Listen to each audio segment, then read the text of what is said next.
que vai nos trazer a reflexão do dia de hoje. Oi, meus amigos, minhas amigas, boa noite a todos.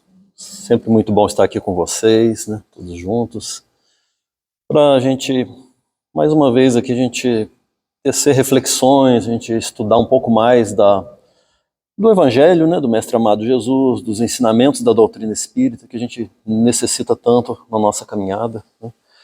E como nosso irmão Adriano falou, nosso tema de estudo da noite de hoje é o início lá do capítulo 17, Sede Perfeitos. No item 1 tem a passagem evangélica, onde Jesus nos convoca, né, a essa perfeição, sedes perfeitos, como vosso Pai Celestial é perfeito. É claro que Jesus está pedindo para a gente alcançar a perfeição que nos é possível no atual estágio evolutivo, né? No item 2 tem os caracteres da perfeição, no item 3 o homem de bem e no item 4 os bons espíritas. Nós vamos focar essencialmente nesses itens 3 e 4, né? E vamos refletir, são ensinamentos importantes e bem profundos. A gente não tem a pretensão de esgotar o assunto aqui, a gente vai dar as pinceladas que são possíveis aqui nesse tempo pequeno que a gente tem. Mahatma Gandhi foi o grande líder. Ele era hindu, né, e era um líder que conduziu, né, uma revolução não violenta pela independência da Índia, né? A Índia era uma colônia britânica. E ele, de fato, conseguiu, através de uma revolução não violenta, sem violência, ele conseguiu a independência da Índia.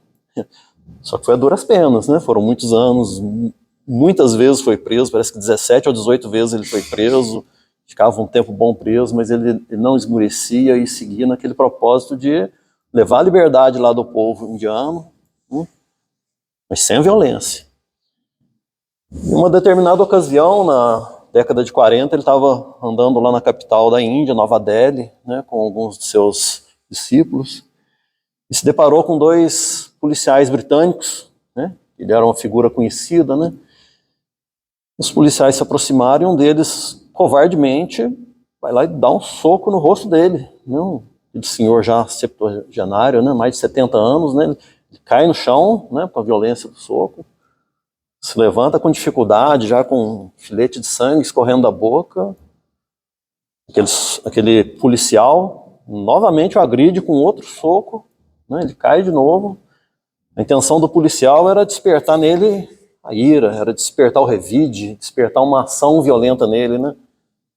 Mas Gandhi se levanta mais uma vez, toda calma, com todo equilíbrio, com toda humildade, e o policial fala para ele assim: quem te ensinou a ser assim tão covarde? Aí Gandhi vira para ele e falou assim: quem me ensinou foi esse homem que está nesse crucifixo aí no seu peito. Ou seja, o policial britânico era um cristão, carregava o símbolo religioso do Cristo no peito, né? Ele adorava o Cristo, né? Ele carregava um símbolo de adoração, ele adorava o Cristo. Mas era um homem mau, era um homem covarde, né? E é interessante nessa história que Gandhi, um hindu, né, disse que aprendeu com o Cristo, né? Por aí você vê a grandeza dessa alma, né, que foi Gandhi. Essa história, ela serve como um pano de fundo para as nossas reflexões aqui sobre os rótulos religiosos. Como no item 4 fala, né, os bons espíritas, né? Os bons espíritas, né? Estamos aqui, vamos deduzir que todos são espíritas, ou no mínimo simpatizantes da doutrina espírita. Mas qual é a importância do rótulo religioso, né? Porque, de uma forma geral, o que a gente se tornou? A gente se tornou realmente adoradores do Cristo, né? A gente presta nossas homenagens ao Cristo, somos pedintes também, né? Pedimos, né? Principalmente quando uma dor se avizinha, né? É uma véspera de uma cirurgia, aí a gente ora com fervor, né? Tem uma dificuldade, está passando por uma prova, né? Está passando por uma dificuldade financeira, né? Nossa conta no banco lá está cheia de números, né? Só que está em um sinal negativo do lado, né? A gente se entrega com veemência à prece pedindo. Tem algum problema em adorar Cristo, adorar a Deus? Não tem problema nenhum. Tem problema pedir? Também não tem. Pelo contrário, devemos pedir sim. Jesus mesmo falou: pedi e obtereis. O problema é quando a nossa relação com Deus, com a espiritualidade, se resume numa adoração e num processo só de pedir, só de retorno. Aí sim nós tornamos estreita essa nossa relação com Deus, essa nossa espiritualidade ficou realmente bem pequena. E aí que é o sinal de alerta, é aí que a gente precisa alargar o pensamento, alargar assim, os nossos esforços para ir para uma dimensão diferente de realmente busca da espiritualidade. Porque qual que é a missão do espiritismo? Qual é o objetivo da doutrina espírita? Será que o objetivo da doutrina espírita é proselitismo? É tornar as pessoas espíritas? É encher essa casa aqui cada vez mais? Daqui a pouco vamos construir um outro salão maior? Esse censo que está vindo aí, vamos ver se a gente bate aí 50% a mais de espíritas no Brasil. Será que é esse o objetivo da doutrina espírita? Nós sabemos que não. Não é esse. O objetivo da doutrina espírita, o objetivo da própria mensagem do Evangelho é a formação do homem de bem. Seja ele qual religião ele tiver. Tem uma questão do Livro dos Espíritos que Kardec, vou falar com as minhas palavras, né? Kardec pergunta assim, qual a melhor religião que tem? Falando com as minhas palavras, né? E os Espíritos respondem, a melhor religião é a que torna o homem melhor. É a doutrina espírita? Não, talvez para mim seja. Para mim, com certeza foi. Eu despertei para muita coisa. Mas talvez para o outro ali seja o catolicismo. Para o outro lá talvez seja a igreja evangélica, né? Então, a melhor religião para cada um de nós é aquela que de fato está mudando as nossas estruturas íntimas, está de fato despertando o ser integral que nós somos. Viremos a ser um dia, né? Estamos nesse processo de aprimoramento. Então, o objetivo básico da doutrina espírita é essa formação do homem de bem, independente do rótulo religioso. É interessante que tem uma história real, passada com o Chico, uma história muito, muito interessante, que, como sempre, né, eram aquelas filas enormes lá para falar com o Chico Xavier, né, depois das reuniões. Aí uma senhora lá enfrentou a fila, ficou lá 2 horas, né. Aí chegou a vez dela de falar com o Chico, aí ela começou a falar, Chico, o meu marido, Chico, precisa de ver o meu marido? Você começa a ouvir a história assim, você pensa, vai vir uma reclamação, né? Mas aí ela continua, né? O meu marido é um homem muito bom, nossa, é um excelente marido, né, excelente companheiro, é um pai magnífico, zeloso, presente com os filhos. Profissional, é um excelente profissional, competente tecnicamente, honesto, que cumpre seus deveres, né? Mas ele tem um defeito, Chico. Ele tem um grande defeito. Aí a gente imagina, nossa, deve ser viciado em cocaína, uma coisa assim, né? Aí o Chico falou, nossa, meu filho, mas o que é? Qual que é o defeito do seu marido? Aí ela falou para ele assim, Chico, ele não é espírita. Esse era o defeito que a espírita, né, a esposa espírita, estava falando que o marido, o defeito dela era que ele não era espírita. Aí antes da gente falar a resposta do Chico, vamos imaginar, o que será que a gente falaria para essa mulher? Né? Se ela vem falar isso, o que a gente falaria? Eu acho que aqueles espíritas mais fundamentalistas, mais radicais, iam dizer assim, nossa, não é espírita, larga desse homem, vê bem, homem bom assim não é espírita, tinha que ser espírita, não sei. Aí qual que foi a resposta do Chico? O Chico falou assim, minha filha, ele é um bom marido? Eu falei, Chico, um bom marido, né? Um ótimo namorado, nossa, nem te conto, é um bom pai? Sim, Chico, é um ótimo pai, né? Bom profissional? Sim, Chico, ele é um excelente profissional, honesto, cuida dos seus deveres. Aí o Chico fala para ela assim, minha filha, então ele não precisa ser espírita. Ele já está alcançando aquilo que todos nós precisamos alcançar. E nessa resposta do Chico tem uma espetada, né? Porque quem é que precisava da doutrina espírita? Ela. Ela precisava muito, como nós precisamos também, né? Mas é uma história assim que ela reflete um pouco aquilo que está na parábola do bom samaritano. O bom samaritano, Jesus conta a parábola, né? Estava descendo um homem de Jerusalém para Jericó, caiu o poder dos ladrões, né? O ladrão bateu, deixou lá desmaiado, seminu, né? Aí veio o sacerdote, o religioso, né? E passa ao largo. Depois vem o levita é o quê? O aprendiz do sacerdote. Nossa, se o sacerdote já deu exemplo, né? O aprendiz vai lá e fazer o mesmo. Aí vem o samaritano que lá, para os fariseus, era a pior pessoa que podia existir no mundo. Não valia nada os samaritanos, na visão lá dos fariseus lá daquela época. Né? Havia uma treta histórica lá entre eles, né? Então não valia nada para eles o samaritano. E é quem Jesus diz, ó, foi esse que foi ser o próximo daquele caído, foi esse que usou de compaixão, foi esse que dedicou seu tempo. Ou seja, e o rótulo religioso fica onde? Fica completamente irrelevante. Jesus estabelece então esse novo padrão do homem integral, desse homem homem aqui a gente está falando é um homem de bem, homem integral, então não é questão de gênero, né? Homem e mulher, claro, né? Óbvio, né? Está falando do ser humano, da espécie humana, né? Essencialmente do homem encarnado, né? Então é o ser humano de bem, o ser humano integral, aquele que nós vamos vir a ser um dia, é a proposta do Cristo para todos nós, é o roteiro que ele traça, é o objetivo da doutrina espírita. Né? Algum dia seremos todos espíritas do mundo? É claro que não. Mas um dia seremos todos pessoas de bem de fato, independente da nossa religião.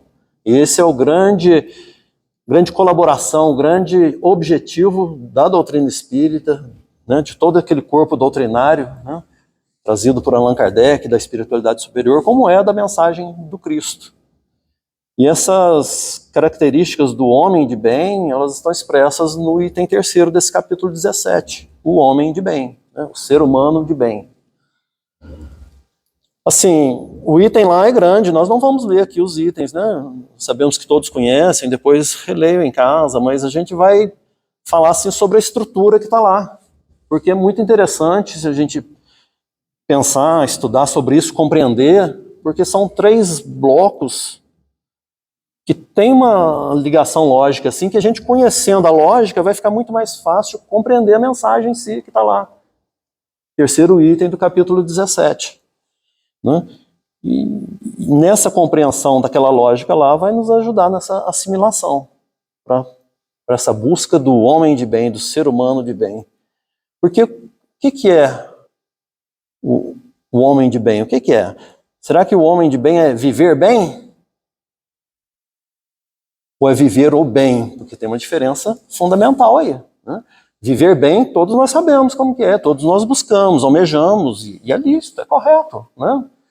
Estamos todos aqui sentados aqui, ó, estamos protegidos das intempéries, né, do frio lá fora, estamos sentados em cadeiras confortáveis, né? Alguém quer que coloque uns preguinhos aí no assento de vocês? Claro, ninguém quer, né? E é natural que a gente busque esse conforto, busque essa situação. Né? Você vai calçar um sapato. Né? Ah, vou pôr uma pedrinha aqui dentro do sapato aqui porque eu quero sentir um incômodo. É claro que não. Então, é lícito, é natural a gente buscar esse viver bem. Faz parte, né? Nós precisamos, né, buscar nossa melhoria material, né, o nosso sustento material, isso está tudo dentro, né, da lei do progresso, é uma parte que nós precisamos realmente dar conta, estamos encarnados e precisamos ir às injunções de encarnado. Só que viver o bem, aí já é um passo bem além, já é um passo já a caminho de uma espiritualização maior na nossa caminhada terrena. Vivendo bem, da maneira que for possível, vivendo bem, mas buscando o bem. Essa expressão assim mais elevada da visão da vida. Né? Então tem 3 blocos lá no Homem de Bem. 3 blocos que a gente dá para definir bem lá, que vão nos ajudar nessa compreensão. O primeiro bloco, que é a questão assim, mais primordial, mais fundamental, fala da nossa relação com Deus. Porque da nossa relação com Deus vai dizer das nossas relações comigo mesmo e com o outro. Isso foi o próprio Hahnemann, da homeopatia, que falou. Né? Da relação com Deus é o reflexo, será o reflexo da nossa relação com o próximo e com a gente mesmo. Olha, a gente tem uma relação com a gente mesmo? Tem, que é o segundo bloco. O segundo bloco trata dessa relação da gente com a gente mesmo. Vamos conversar um cadinho sobre isso. Como assim? Uma relação minha comigo mesmo? Sim, porque, de uma forma geral, nós nos desconhecemos profundamente. Será que eu sei quem eu sou? Eu não estou falando do CPF, do RG, né, do endereço, não é isso. Né? Mas a nossa essência, será que eu conheço? Porque lá no Livro dos Espíritos, questão 919, Kardec pergunta assim, qual será o meio mais prático e eficaz do homem se melhorar ainda nessa vida? Né? Santo Agostinho que responde, né? Melhorar nessa vida e resistir às tentações do mal. Santo Agostinho responde, um sábio da antiguidade já vos disse, conhece-te a ti mesmo. A gente não se conhece. A gente não se conhece das nossas necessidades mais íntimas, principalmente de cunho espiritual, a gente não se conhece. Porque se a gente se conhecesse com uma profundidade maior, a gente não ia ficar melindrado à toa. A gente não ia ser qualquer coisa que ia nos atingir. A gente ia ter uma visão assim mais humana, mais tolerante de todos aquela nossa volta. Eu sei que eu reconheço as minhas fraquezas, e eu reconhecendo as minhas fraquezas, as minhas dificuldades íntimas, fica mais fácil de eu perceber que o meu irmão do lado também tem essas fraquezas, também tem essas dificuldades. Eu preciso de tolerância e compreensão, então eu também vou ter tolerância e compreensão com o irmão do lado. E isso está tratando da relação da gente com a gente mesmo. Quem nunca aqui sentiu baixa estima? Né? Tem momento que você se sente, poxa, né? Imaginar uma reunião de trabalho, né? Você vai lá numa outra cidade lá e tem uma equipe lá que o pessoal lá já trabalha tudo junto, mas você chegou lá, né, por força do trabalho ali, aí você chega lá e você não é bem recebido. Não, pessoal, né, são amigos há muito tempo, trabalham junto há muito tempo, você fica ali meio deslocado naquela reunião, fica se sentindo de lado, você até tenta interagir, né, mas te colocam de lado. Quem é que não vai ficar, né, meio baqueado com isso? Quem é que não vai ficar com a estima meio abalada? Né? Essa relação da gente com a gente mesmo. É eu olhando para mim mesmo e identificando ali algo estranho. Quando às vezes a pessoa entra num processo de desalento, de desânimo com a vida, processos que podem degenerar ali para tendências suicidas depois, é um problema da relação da pessoa com ela mesma. Um processo às vezes de vitimização, de uma situação complexa que não é o caso, não é o tema aqui da nossa noite, mas se trata da relação minha comigo mesmo. E no terceiro bloco tem uma outra relação que é bem complicadinha, né? Bem complicadinha mesmo, que é a relação minha com o outro. Então esses 3 blocos tratam disso, da relação com Deus, nossa relação com Deus, a nossa relação com a gente mesmo e a relação com o próximo. Elas são interligadas e a gente vê essa interligação também no ensinamento de Jesus, lá do mandamento maior. Perguntaram para Jesus, qual é o maior mandamento? O que Jesus fala? Amar a Deus sobre todas as coisas, né? Todo o teu coração, toda a tua alma. E aqui tens o segundo mandamento que é semelhante a esse. Amarás o teu próximo como a ti mesmo. Olha a relação aí do amor a Deus, o amor ao próximo e o amor a nós mesmos. Então é preciso conhecer essas relações que estão lá nesses 3 blocos do item, né, terceiro do capítulo 17. Então vamos lá, vamos começar com a relação com Deus. Uma relação que a maioria das vezes tem um probleminha aí nessa nossa relação com Deus, sabe? O problema em si é o mesmo, né, muda a forma, mas a essência é o mesmo para cada um de nós, que é um afastamento divino. A gente se afasta de Deus. Todos nós temos na nossa origem, temos o DNA divino. Tá? Vai fazer o exame de DNA lá, vai dar positivo. É filho de Deus, todo mundo. Os criados deles, a nossa origem é dele. E o processo, religião, a palavra religião significa o quê? Religare, né? Quando você busca a espiritualidade, busca a religião, você está buscando esse processo de religar com Deus. Temos a nossa origem divina e buscamos essa religação. Só que esse processo de afastamento, em cada um se reflete de uma maneira, mas a gente acaba, às vezes, até cultivando isso. Cultiva esse afastamento. Para uns, às vezes é por um processo de revolta. Revoltado, né? Por que eu estou aqui? Por que aconteceu isso comigo? Né? O que eu fiz para merecer isso? Tem uma parábola, né? A parábola dos 2 filhos, né? Jesus trata também desse afastamento, né? É mais conhecido como a parábola do filho pródigo. Só que a parábola do filho pródigo, né, dá a ideia que é um filho só. E na parábola tem 2 filhos em afastamento. Tem um pródigo que saiu pelo mundo lá, mas tem um outro filho que está afastado de Deus também, pelo egoísmo. Cada um afastado da sua maneira. São afastamentos. E outro modo de afastamento, muitas vezes, é a teimosia. Situações se apresentam na nossa vida e a gente, não quero, não vou, nem me pede, né? Isso aí no trabalho assim, espírita acontece muito. Você chama a pessoa para uma tarefa, é um conhecido, é um amigo, às vezes é um parente. A pessoa já fala, não vou. A pessoa já tem uma desculpa pronta, né? É uma palavra assim, meio feia, mas vamos usar. Tem uma desculpa pronta para essa teimosia. E não fazer aquilo que vai lhe ajudar. A pessoa tem a ideia que vai, né, fazer um trabalho de assistência material, levar uma cesta básica ali que ela está fazendo a caridade para o outro. Não, ela está fazendo a caridade com ela mesma. É um processo em que ela está saindo de si, está saindo dos seus problemas, está esquecendo um pouco as suas dores, os seus, né, todo aquele turbilhão que ela possa estar vivendo, para ir buscar a dor do outro. Quem é que está sendo ajudado? É a própria pessoa, mas a teimosia da pessoa não deixa ver isso. Né? Tem a má vontade também, né? É uma forma de afastamento. De novo isso comigo, né? Repetindo de novo essa situação. Olha, de fato, na nossa vida, muitas vezes a gente encontra situações que se repetem. Se repetem. Sabe por que repete? Porque a gente não está assimilando o valor ali da lição. Às vezes uma situação, né? Vamos imaginar assim, um familiar, um parente que fica exigindo paciência da gente. Cada hora ele vem com uma atitude, vem com uma coisa e você tem que ter paciência. Tem que ter paciência. Você está 20, 30 anos e aquela pessoa te pedindo paciência. Sabe por quê? Porque nós não aprendemos a lição da paciência. E aquela lição vai persistir até a gente aprender. Né? As situações se repetem porque nós também estamos nos conduzindo da mesma maneira diante da situação. É como diz aquele ditado, né? Não adianta você fazer uma coisa sempre do mesmo modo e querer um resultado diferente. Não.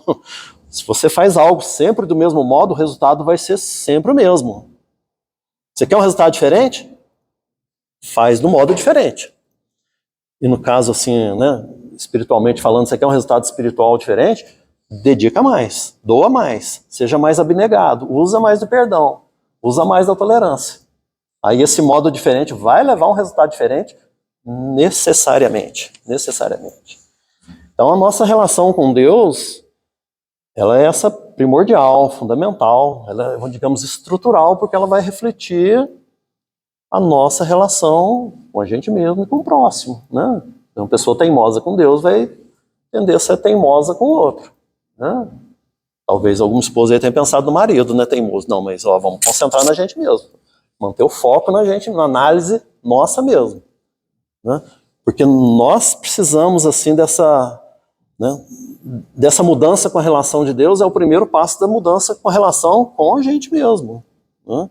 Porque na relação com Deus tem que ser uma relação assim de amor, né? Como Jesus pede, amar a Deus sobre todas as coisas, mas é uma relação também de fé, de confiança. Mas agora, o que é fé? A pessoa podia falar, fé é acreditar? Não, fé não é acreditar. Se você está com esse conceito que fé é acreditar, precisa rever isso aí. Fé é fidelidade. Fé é entrega, é confiança, né? Tem aquela história famosa, né, do Francisco de Assis, né?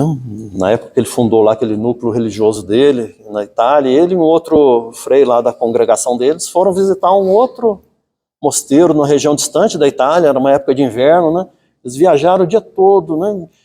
E a temperatura caindo muito, né? Já começou a escurecer quando eles chegaram lá no mosteiro, que era como se fosse um castelo, já começando uma nevasca, né? Uma situação assim, realmente, eles com fome, com sede, e a noite ia ser congelante, né? Aí eles batem lá o Francisco de Assis bate lá na porta do mosteiro, que é como se fosse um castelo, né? Aí quando vê, abre aquela portinha assim, aí eu que cuidava da porta lá, falou, o que foi? Aí falou assim, Francisco, vim aqui visitar o monge. Aí o porteiro lá, né, não acreditou, porque falou, que Francisco, que pegou e fechou a portinha lá. O frei que estava lá com o Francisco, ele se desesperou, né? Bateu na porta de novo, não abria, né? Falou, nossa, o que nós vamos fazer? Ele começou a chorar, falou, nós vamos morrer daqui a pouco, porque ia cair muita temperatura, né? Ele dizia, né? Sabe o que Francisco fez? Ele começou a cantar. Ele ficou alegre, começou a pular, e o frei que estava com ele deve estar imaginando assim, nossa, surtou aqui, enlouqueceu, né? Porque, né? Irmão Francisco, você não entendeu, irmão Francisco? Você está cantando, está pulando aí, nós vamos morrer aqui. Essa noite vai ser congelante, olha, eles não querem abrir, não abriram. Aí Francisco de Assis falou para ele assim, olha, meu filho, eu esperei a vida inteira por esse momento.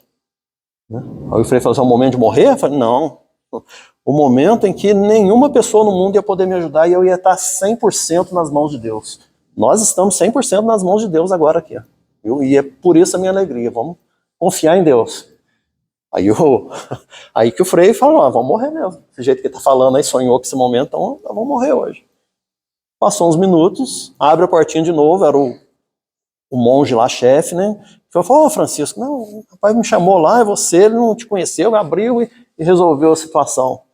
Mas é aquele momento da fé, né? Aquela da entrega, da confiança, que realmente coloca na mão de Deus. Se não depende de mim, né? É hora de colocar na mão de Deus. Né?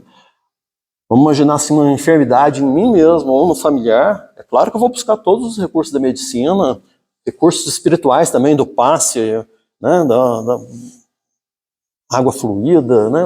O que for, vou buscar todos os recursos. Mas vou colocar na mão de Deus. Eu não rezo no Pai Nosso lá todas as vezes, seja feita a vossa vontade. Isso não pode ser palavras que a gente joga ao ar, não. Tem que ser um sentimento lá do nosso coração. Seja feita a vossa vontade. Porque com certeza Deus sabe sempre o que é melhor para nós. O que é melhor para essa etapa de aprimoramento nossa. A gente não sabe se a porta lá do mosteiro vai abrir ou se vai continuar fechada. Mas é o momento da entrega, é o momento de confiar. Né? Então, essa questão da fé não é acreditar. A fé é essa confiança, essa entrega. Até porque acreditar... Né? Por muitos anos nós participamos de uma reunião mediúnica, né, de desobsessão. A maioria deve saber como que é o mecanismo da reunião, né? Mas, assim, para quem não estiver habituado, a reunião mediúnica... Tem os médiuns psicofônicos, né, e a espiritualidade traz espíritos assim, em dificuldade, né, algum tipo de dificuldade, incorporam no médium, né, e tem os irmãos encarnados que vão conversar com esse espírito incorporado no médium para esclarecer, para tentar ajudar de alguma maneira. Esse é basicamente o mecanismo da reunião mediúnica. Né. E uma vez eu ouvi um diálogo muito interessante assim, de um amigo esclarecedor, né, um conversador ali. O espírito incorporou, não sabia que tinha desencarnado, é algo muito, muito comum. Pode parecer estranho, né? Como é que o espírito não sabe que morreu? Acontece muito, muito. A pessoa passa a vida inteira imaginando que morreu, acabou. Morreu nada. Morreu, né? Ela desencarna, o que acontece? A vida continua. Inclusive com um corpo perispiritual que é uma cópia muito parecida com o corpo físico dela, que é o perispírito. Então, para ela, o que acontece? Ela não consegue maquinar ali que ela desencarnou, porque ela está com o corpo, ela está sentindo dor, ela está sentindo fome, né? Ela está com dificuldade, fala, eu estou vivo. Né? E chegou o espírito nessa condição lá, que não sabia, aí o doutrinador conversando com ele assim, e é claro que tem que usar de caridade, tem que usar de um tratamento assim, psicológico, assim, para levar o espírito a chegar a uma conclusão assim, necessária ali, da mudança que ocorreu. Não vai chegar para o espírito e falar assim, você morreu. Isso é uma extrema falta de caridade, né? Além de não ajudar nada. Né? Aí esse amigo, conversando com o espírito, falou assim, mas, né? O espírito naquela cristalizada, aquela ideia de que estava vivo no corpo físico. Ele estava vivo, de fato, né? Todo mundo continua vivo, né? Mas fora do corpo físico. Né? Ele achando que estava vivo no corpo, né? Aí o doutrinador conversando com ele, aí fez uma abordagem assim, mais psicológica, falou assim, mas vem cá, meu amigo. Você acredita em vida após a morte? Aí o espírito falou assim, nossa, de jeito nenhum, não acredito nisso de jeito nenhum. Né? Aí esse amigo falou assim, mas você tem bons motivos para acreditar, né? Era só ele olhar para a situação dele mesmo. E dali começou um processo assim, que o espírito começou a pensar e começou a despertar essa ideia. Agora, o fato dele não acreditar mudou alguma coisa da situação dele? Desse espírito? Não muda. O fato de eu não acreditar não muda as circunstâncias espirituais da minha vida. Isso é muito importante a gente compreender, porque as nossas crenças, muitas vezes a gente se escora nas nossas crenças. Sabe uma crença que a gente tem muito? Que eu sou uma pessoa muito boa. Eu sou uma pessoa muito boa. Eu não roubo, eu não mato, eu não faço mal para ninguém. Essa é uma crença que a gente tem, mas será que isso é o bastante na busca desse ser integral? Não é não. Kardec mesmo diz lá, reconhece o verdadeiro espírita, como que é? Pela sua transformação moral e pelos esforços que faz em domar suas más tendências. Transformação e esforços em domar tendências, ou seja, trabalhar o tempo inteiro. É preciso esforço o tempo inteiro. Esse seria assim a nossa realidade. Somos, né? Aí a gente já começa até a entrar seria na relação com o outro, né? Que seria o terceiro bloco, né? A relação com o outro, porque todos nós somos espíritos imperfeitos, nós estamos encarnados aqui, nós estamos em fase de aprimoramento. Não tem jeito, todos nós estamos em fase de aprimoramento. Né? Alguém já viu um espírito puro vindo da palestra? Já viu, Adriano? Já teve aqui algum espírito puro? Fatinha? Já teve espírito puro aqui? Não teve, né? Por que será que não teve? Só tem espírito capenga, imperfeito, que está arrastando pelo mundo aí, tipo eu, assim. Porque todos nós estamos nessa etapa de aprimoramento. Todos nós somos imperfeitos, carregamos um passado ainda de culpa, temos que trabalhar para reequilibrar a própria consciência. Essa é a condição do encarnado. Somos todos imperfeitos. Então como que eu vou esperar perfeição do meu irmão que está do lado, do meu parente, da minha esposa, do meu marido, do meu filho? Né? Aí que entra uma grande alavanca assim, da relação com o outro, que é a indulgência. A indulgência é o quê? Eu não focar no defeito do outro. Porque eu mesmo preciso dessa indulgência, eu mesmo carrego essas imperfeições, que é natural, é inerente ao nosso estágio evolutivo. Todos os encarnados na Terra são espíritos imperfeitos. Os espíritos puros estão todos em outras esferas, não estão encarnados. Não estão. Então essa indulgência, ela vai nos ajudar nessa relação com o outro. Uma outra coisa que vai nos ajudar na relação com o outro, e que é muito importante, é muito importante a gente ter isso em vista, sabe? Porque o outro, mesmo que esse outro te ame muito, mas te ame muito, num determinado momento ele vai te ferir. Ele vai te ferir. O que cabe a gente fazer? Perdoar. Perdoar. Se eu não for capaz de perdoar o outro, como que eu vou ser capaz de me relacionar com o outro? Ah, mas ele feriu por quê? Porque ele quis? Às vezes não é porque quis, às vezes foi um momento de invigilância, ou... Não. Ah, é porque é uma pessoa má? Não. Às vezes foi por falta de cuidado mesmo com as ações e palavras. Né? Às vezes aquilo que eu estou entendendo como uma pessoa me ferindo, sabe o que é? É eu que coloquei expectativas em cima da pessoa e a pessoa não está atendendo as minhas expectativas. As expectativas que eu criei. Como se eu pudesse estabelecer metas para os outros. Não posso, eu não posso. Eu estabeleço metas para mim. Eu tenho que lutar contra as minhas imperfeições, eu tenho que buscar ser melhor. Mas cada um de forma individual. Né? O Emmanuel tem uma frase que ilustra bem isso. O Emmanuel fala assim que ninguém trai o degrau evolutivo que está. Não adianta eu criar uma expectativa para o outro, expectativa que de repente nem eu mesmo alcanço. Nem eu mesmo, para mim, eu não chegaria naquele ponto. Então, primeiro a indulgência com a imperfeição dos outros. Depois, a necessidade desse perdão quando somos atingidos diretamente. É preciso perdoar. Nesse terceiro bloco, que é a relação com o outro, a gente precisa trabalhar o perdão.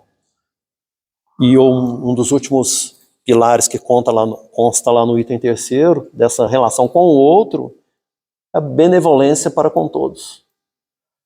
Benevolência para com todos. Assim, mas a pessoa está torcendo para o político tal se eleger. Não importa, benevolência para com todos. Mas ele torce lá para outro time de futebol. Benevolência para com todos. Mas a preferência sexual dele é diferente. Benevolência para com todos. A benevolência ela não pode ser seletiva, ela não pode... Falamos da parábola do bom samaritano. Não falamos? Falamos da parábola do bom samaritano. Quem foi que se tornou o próximo do irmão caído? Qual era a religião dele? Qual era a raça dele? De que país ele era? O que ele acreditava? Isso não importa, Jesus não aborda nada disso. Ele aborda o quê? O auxílio que ele foi lá e se tornou próximo daquele caído. Então, benevolência para com todos. Esse é uma das... Né, faz parte desse pilar, né, desses 3 pilares da nossa relação com o outro. Indulgência, benevolência, perdão das ofensas. Porque se a gente não trabalhar esses pilares, como que a gente vai conseguir se relacionar com o outro? Se a gente não se conhecer, se a gente não domar as nossas más tendências, como que a gente vai se relacionar comigo mesmo? Se eu não me amo, como que eu vou amar o próximo? Deus meu, eu não gosto nem de mim, como é que eu vou gostar? Coitado do próximo, né? Se eu não gosto nem de mim, o que eu não vou fazer com o próximo? Né? E isso tudo refletindo a nossa relação com Deus, buscando realmente uma reaproximação, buscando realmente através do trabalho, né? Através da ocupação útil, né? Através, né? Nossos avós já diziam, né? Cabeça vazia, diabo faz tricô, o laboratório do diabo, né? Tem as variações ali, mas realmente a gente precisa ocupar o nosso tempo, ocupações úteis. No Livro dos Espíritos, Kardec pergunta, o que é um trabalho? Claro que dando ali uma acepção, um aspecto espiritual para a palavra trabalho, né? Os Espíritos respondem, toda ocupação útil. Toda ocupação útil é trabalho de cunho espiritual. Porque às vezes a pessoa fala assim, nossa, mas eu estou doente, eu estou aqui preso na situação, como é que eu vou ajudar, como é que eu vou... Não tem Jesus, mestre e modelo, guia da humanidade? Imagina ele lá pregado na cruz lá, né? Sofrendo, né? Naquele processo doloroso de desencarnação. Olha quantas pessoas ele ajudou lá naquele processo. Primeiro orando por todos, né? Perdoai, Senhor, não sabe o que fazem, né? Consolou a mãe dele, consolou João, doutrinou os 2 ladrões ali, né? O chamado bom ladrão, mau ladrão, tá tudo ali, ó, naquela situação. Quantas pessoas a gente não pode ajudar a se transformar o nosso íntimo num trabalho útil através da prece? Através da prece. Porque é um ensinamento de Jesus. A pessoa veio e falou mal de mim. A pessoa está falando mal de mim. A pessoa está inventando coisas de mim. Você pergunta para Jesus, Jesus, a pessoa está falando mal de mim. Sabe o que Jesus fala para você? Ora por essa pessoa. Para orar, não posso nem dar um beliscão, não é uma coisa assim mais efetiva, não. Ora por aquele que te calunia. Mas a pessoa veio e me agrediu, ela veio e fez o mal a mim. Perdoa. É o ensinamento de Jesus. E a gente quer, no íntimo da gente, ignorar esses ensinamentos. A gente quer fugir dessa construção do homem de bem, desse ser integral que nós viremos a ser. Independente da nossa vontade. É da lei do progresso. Nós vamos chegar nesse estágio. Mas sabe o que depende da gente? É ser um processo mais curto, menos doloroso, sabe? Uma caminhada mais reta, onde a gente vai se poupar muitos sabores. Nós falamos das situações que eu tenho que aprender e eu fico me esquivando da situação. Eu vou me esquivar até quando? Porque daqui a pouco eu desencarno, né? Vou dar uma notícia para vocês, todo mundo vai desencarnar, viu? Né? Quem tinha esquecido disso, todos vamos desencarnar, né? A gente vive como se não fosse passar por esse processo, que é normal, é natural, faz parte aqui, ó. A reencarnação é esse estágio. Você reencarna, você desenvolve as atividades de aprimoramento e você deixa o plano físico. O nosso estado natural é lá no plano espiritual. Esse é o nosso, lá é a nossa pátria. Mas nesse estágio aqui a gente tem que viver o nosso melhor. Porque daqui a pouco muda aqui a encarnação, né? Aí aquela situação que eu estava fugindo, aí eu sou colocada bem no meio dela lá, de uma forma assim bem constringente às vezes. Feito algema, porque eu não aprendi, né, pelo outro caminho, onde dependia da minha vontade, da minha boa vontade, né, da minha condução ali realmente para equilibrar aquela situação. Aí eu sou, pela lei do progresso, pela lei do equilíbrio, eu sou forçado naquela situação. Tá errado? Não tá errado, não. Alguém vai achar que Deus tá errado, né? a nossa teimosia não pode nos paralisar indefinidamente. Então a gente precisa aproveitar o momento de agora para fazer o melhor. Para naqueles 3 blocos lá do homem de bem, buscar assimilar e buscar fazer o nosso melhor, construindo realmente assim esse ser integral do futuro. Que no momento que a gente conseguir assim engrenar ali aquelas, né, aquelas orientações que estão ali no item 3, que a gente começar a realmente pôr em prática aquilo tudo, a gente vai estar caminhando para essa construção do homem de bem, do ser humano de bem que a gente precisa ser. Que o Mestre amado Jesus nos ajude nessa caminhada. Eu indico, eu solicito, né? Vocês leiam um item que é muito interessante, dando essa visão, assim, vendo ali o que é relação com Deus, o que é relação comigo mesmo, o que é relação com o próximo. Vocês vão ver como que é um aproveitamento muito melhor do conteúdo espiritual profundo, transcendente que tem ali para nossa caminhada. Muito obrigado pela atenção de vocês, muita paz, muita luz a todos. Agradecemos ao nosso irmão Luciano, que com carinho, dedicação e amor trouxe a reflexão de hoje. Muito obrigado. Eu que agradeço, Dan. Vamos a alguns avisos.